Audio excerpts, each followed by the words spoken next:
Phía bên trong đã trúng điểm của các bạn. Và bây giờ mỗi team cùng chung với nó thành viên nào.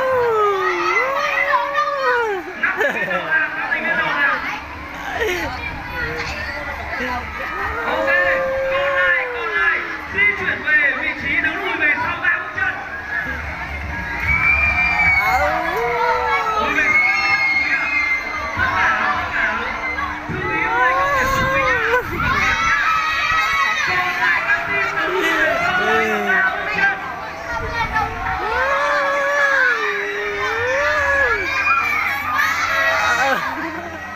Ok. Các bạn bên tay đâu hả? Ok, trước tiên hãy cùng dành một tràng hoa lớn để chúng ta cùng chúc mừng nhau đây các bạn. Bởi vì các bạn chúng ta đã cùng đồng hành với nhau trong ngày hôm nay và hy vọng chúng ta cùng kỷ niệm một tràng hoa lớn để cảm ơn các thầy cô giáo, các phụ huynh đã tạo điều kiện chúng ta một chương trình như này. Một tràng hoa lớn đi các bạn ơi.